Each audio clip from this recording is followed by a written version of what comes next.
Supreme court के बाहर तहरीक इंसाफ के रहनुमाओं की मीडिया से गुफ्तगू जारी है। पेपर्स हासिल कर सकता है हमारे किसी भी दफ्तर से। दफ्तर खुले थे, जो इलेक्शन कमिश्नर थे हमने उनको भी अपॉइंट कर दिया, वो भी मौजूद थे, हर एक को पता था। मीडिया पे भी ये आता रहा, बल्कि जिस दिन मैंने अपनी प्रेस कॉन्फ्रेंस की थी उस दिन हमने अनाउंस भी कर दिया था कि हफ्ते के दिन इलेक्शन होंगे। सो उसके सब के बावजूद कोई नहीं आया, किसी किस्म का नॉमिनेशन पेपर लेने नहीं आया, कोई कॉल नहीं हुई, कोई लेटर नहीं लिखा गया, कोई व्हाट्सएप का मैसेज नहीं आया कि हम भी इलेक्शन में हिस्सा लेना चाहते हैं। तो जब वो एक पैनल था और एक ही कैंडिडेट था चेयरमैन के लिए, तो हमने उसके मुताबिक अनअपोज्ड इलेक्शन करा दिए। मेरी नज़र में ये इलेक्शन बिल्कुल आइन के जो 2019 का आइन है पीटीआई का, उसके मुताबिक हुए और जो इलेक्शन एक्ट है उसके मुताबिक हुए।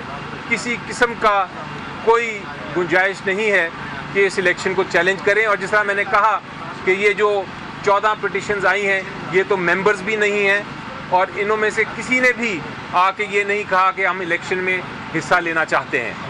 सबकी एप्लीकेशंस पढ़ लें, वो सिंपली जनरल बातें करते हैं। वो कोई भी पैनल के ज़रिए नहीं आया, कोई भी ये नहीं कहने आया कि मैं चेयरमैन या पैनल के ज़रिए इलेक्शन लड़ना चाहता था, मुझे इलेक्शन नहीं लड़ने दिया। हमें अली ज़फ़र साहब ये बताएं, एक मिनट खत्म हो यूनियन काउंसिल के इलेक्शन तक यूनियन काउंसिल के इलेक्शन के लिए पीटीआई के 50 उम्मीदवार आते हैं। लोग ये कैसे मान लें कि पीटीआई के इंट्रा पार्टी इंतखाबात के लिए कोई भी नहीं आया सामने? ये मानना पड़ेगा लोगों को, क्योंकि हकीकत यही है। आप ना माने वो अलग बात है, लेकिन हकीकत यही है कि कोई नहीं आया। अगर आता तो हम इलेक्शन उसकी वोटिंग भी हो जाती, लेकिन कोई भी आज तक नहीं आया जिसने ये कहा हो कि मैं ये पैनल लेके आया था, ये मेरे नॉमिनेशन पेपर्स हैं और मेरे नॉमिनेशन पेपर्स एक्सेप्ट नहीं किए गए। अली ज़फ़र साहब ये बताएं कि आज इंतखाबात की आमद है और इंतहाई खुशगवार माहौल में चीफ इलेक्शन कमिश्नर ने आपसे एक शिकवा किया। खुशगवार माहौल में वो क्या शिकवा था जो चीफ इलेक्शन कमिश्नर ने आपसे किया? जी, चीफ इलेक्शन कमिश्नर साहब ने काफ़ी गुफ्तगू की और एक बात उन्होंने ज़रूर कही थी। उन्होंने कहा था कि आपने आरओज़ के जो है आपने स्टे ले लिया है। हमारा ख्याल था कि शायद आपके राइवल लोगों ने लिया है ये स्टे, आपने क्यों स्टे लिया? तो मैंने उनका ये जवाब दिया कि मुझे भी आज सुबह ही पता चला है कि वो स्टे है, इसलिए वो मुकालमा था, वो लाइट हार्टेड किस्म का मुकालमा था जो होता है इस तरह की गुफ्तगू। एक शख्स अली ज़फ़र साहब, आप समझते हैं जो आपके खिलाफ दरखास्तें हैं ये फरमाइशी तौर पर है? जी, लगता यही है, क्योंकि आप देखें कि एक तो हर एक ने एक दूसरे की जो बहस थी वो अडॉप्ट की है, यानी वो कहा है कि हम वही बहस कर रहे हैं। और दूसरी चीज़ ये कि अगर आप बहुत सारी एप्लीकेशंस देखें तो वो उसी हैंड राइटिंग में हैं और वही अल्फाज इस्तेमाल हुए हैं और शायद पेन भी कुछ एप्लीकेशंस में एक ही है, कलम भी एक ही है। तो लगता यही है कि लोगों ने बस आके सोचा कि हम एप्लीकेशन दे दें और उस पर समाप्त हो। खिलाफ आ जाए इलेक्शन कमीशन का, तो अब क्या स्टेप होगा उसके बाद? देखिए, मैं आपको एक अर्ज़ करता हूँ, ये जितनी एप्लीकेशनें आई हैं ये सारे प्लांटेड लोग हैं। मैं आपके साथ फिगर शेयर करता हूँ, आप नोट कर लें। 8,37,950 ये पीटीआई के पास रजिस्टर एलिजिबल वोटर है जो हमारे पास डेटा में मौजूद है। एज चीफ इलेक्शन कमिश्नर उस डेटा का फिगर मेरे पास है, मैंने आपके साथ शेयर किया, उसका व्हाट्सएप भी आपके साथ शेयर कर लूँगा। अभी आपने जिक्र किया जिस वक्त इमरान खान साहब ने नॉमिनेट किया पैनल, अल्हम्दुलिल्लाह इस बात की सबूत है, हमारा अनफोज होना इस बात की सबूत है कि पीटीआई वाहिद पार्टी है जो स्ट्रांगेस्ट है, मजबूत है, यूनाइटेड है। इसलिए जिस वक्त खान साहब ने कहा ये मेरा पैनल है, 8,37,950 रजिस्टर वोटर में से एक भी आगे नहीं आ रहा कि उस इमरान खान साहब की बात के खिलाफ, पैनल के खिलाफ मुकाबले में कोई खड़ा कर दे। ये वो लोग हैं जो प्लांटेड हुए हैं। हमारे जिस तरह अली ज़फ़र साहब ने जिक्र किया, सारे इलेक्शन हमारे पैनल बेस है। एक पैनल के लिए ये कोई विलेज काउंसिल का इलेक्शन नहीं है, कोई एक बंदा आए और वो कहे मुझे नॉमिनेशन फॉर्म दो, मैंने इलेक्शन लड़ना है। वो पैनल बेस है। मिनिमम मेरे पास 20 बंदा आएगा कि ये हम 20 बंदे हमारी इलेक्शन के लिए, ये मेरा पैनल है। मैं सदर, मैं vice president, senior vice president, secretary वगैरह, पीस, ये इवन यहाँ भी 14 बंदे आए हुए हैं, ये सारे प्लांटेड है। हमारी इलेक्शन कमीशन से एक इस्तदा है कि कानून में लिखा हुआ है कि अगर इलेक्शन हुए हैं तो हमने भी इलेक्शन उस तरीके से करवाएं, उससे बेहतरीन जो 175 पार्टियों ने किया है। आप तारीख़ में न लिखे हुए कोई ऐसी सज़ा की तरफ न जाए जिस तरीके से आप सोच रहे हैं कि आप भल्ला रोक लें। मेहरबानी करें, आप 5 जज साहिबान जो बैठे हैं 25 करोड़ आवाम को रिप्रेजेंट करते हैं, उनकी बुनियादी हकूक़ के मुताबिक आज भी मैंने रिक्वेस्ट की है कि बल्ले के निशान का सर्टिफिकेट फ़ौरन इशू किया जाए। ये मैं आपको जिक्र करता हूँ, ये बड़ा ज़रूरी हो जाए। इलेक्शन कमीशन के साए तले हम मौजूद है। मैं इलेक्शन कमीशन से एक और मुतालबा करता हूँ।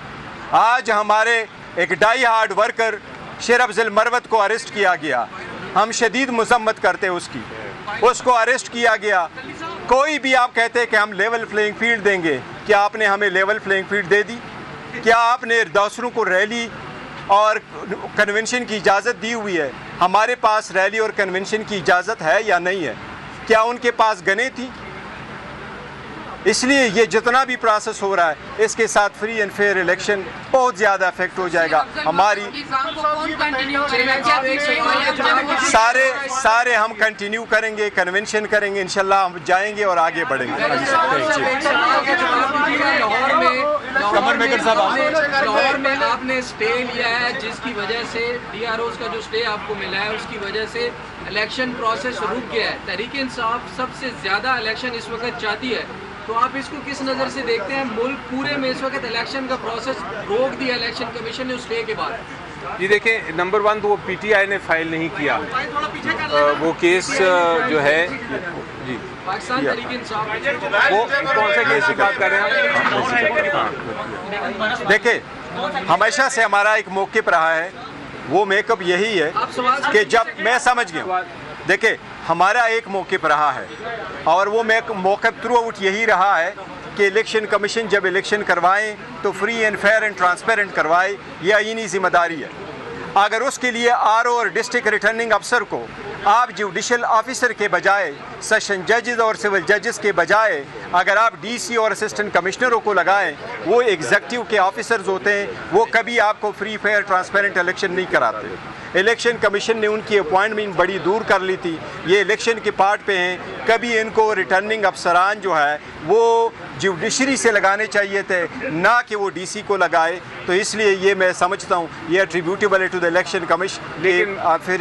लेकिन मैं ऐड कर दूँ एक चीज़ इसमें कि हमारी नज़र में इसकी वजह से इलेक्शन डिले नहीं, ये इरादा बिल्कुल नहीं था कि इलेक्शन डिले हों, और हम चाहेंगे कि ये इलेक्शन डिले इसकी वजह से ना हो। ये एक हमारी दरख्वास्त है जो पिटिशन के फॉर्म में गई है, लेकिन उसकी वजह से ये जो इलेक्शन है शेड्यूल ये जारी कर देना चाहिए इलेक्शन कमीशन को, और इलेक्शन उसके मुताबिक कराने चाहिए, ये डिले का रीज़न ना बने।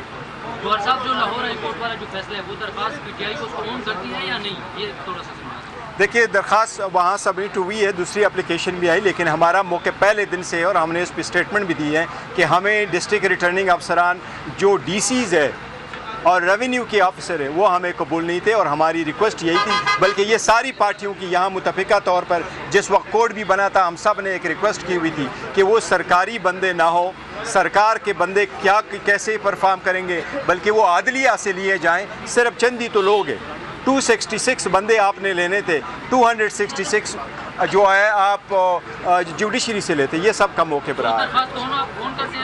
ऑफ कोर्स हम सारे, अगर दरख्वास्त हमारी गई है तो हम ऑन करते हैं। इलेक्शन नहीं होने चाहिए डिले, इलेक्शन की वजह से नहीं। देखिए, हमारी अदलिया से इंशाल्लाह पहले के खिलाफ देखे ना कोशिशें तो की जा रही है, लेकिन हमारा अदलिया पे पर भी एतमाद है। इंशाल्लाह ताला अदलिया हमें सपोर्ट करेगी। ये नहीं हो सकता कि ऐसी बहाना करे, पहले आपने डिले इतना कर लिया और फिर आप कहे कि आपने इलेक्शन नहीं होल्ड करवाया। इतने free and fair transparent election किसी ने नहीं करवाए, आप सारे लोग गवाह। कौन सा काम था जो आपकी नज़रों के सामने नहीं था? क्या शेड्यूल आपके सामने अनाउंस नहीं हुआ था? अली ज़फ़र साहब ने अनाउंस नहीं किया था डेट का? क्या शेड्यूल शेयर नहीं हुआ था? क्या लेटर इलेक्शन कमीशन को सिक्योरिटी के लिए जो लिखा गया वो आप लोगों के थ्रू नहीं गया था? इलेक्शन कमीशन का लेटर हमारे पास आया, क्या वो आपके थ्रू नहीं था? हमने वेन्यू जब शेयर किया पेशावर पुलिस के साथ, KPK पुलिस के साथ, क्या आपके थ्रू नहीं हुआ था? क्या जितने लोग वहाँ जमा हुए थे सिर्फ रिजोल्यूशन के लिए, क्या ये नहीं थे? कौन सी पार्टी है जो अनअपोज इलेक्शन अगर हो वो फिर भी रिजोल्यूशन में करवाए कि क्या किसी को इतराज़ है।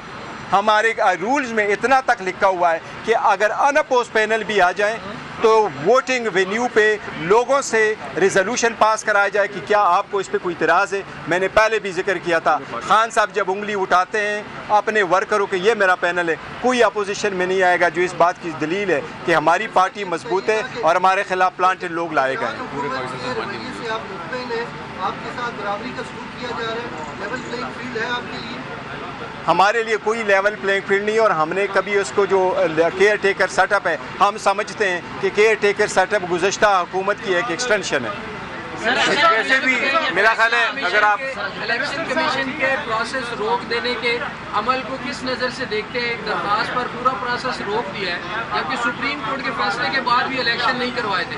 देखिए, आज भी इलेक्शन कमीशन के पास टाइम है, आज ही नए नोटिफिकेशन कर दे और जुडिशली से लगा दे ताकि मैटर ख़त्म हो जाए, वो रिटन सक्सेस हो जाए। सदर मुमलिकत से आपकी मुलाकात हुई है, आप एक पार्टी के सरबराह भी हैं, बाकी सरबराह नहीं मिलते, ऐसा क्या डिस्कस हुआ? कुछ सियासी जमातें इस पर एतराज़ नहीं, देखो, जो सियासी जमातें एतराज़ करती हैं उनकी मर्ज़ी, वो हर चीज़ पे एतराज़ करती है बिकाज, लेकिन मैंने जो मुलाकात की है, मेरी चुप नहीं हुई मुलाकात नहीं की है, उसका एक प्रेस रिलीज़ भी आया था प्रेसिडेंसी से और ओपन मीटिंग थी, 2 घंटे रही थी। हमने सारे मौजूदा सूरत हाल पे करती और करती सिखाती, तो इसलिए ये होता ही रहता है। और हमारे पार्टी में जी शिराजी साहब, इलेक्शन कमीशन कैसे शेड्यूल जारी करेगा?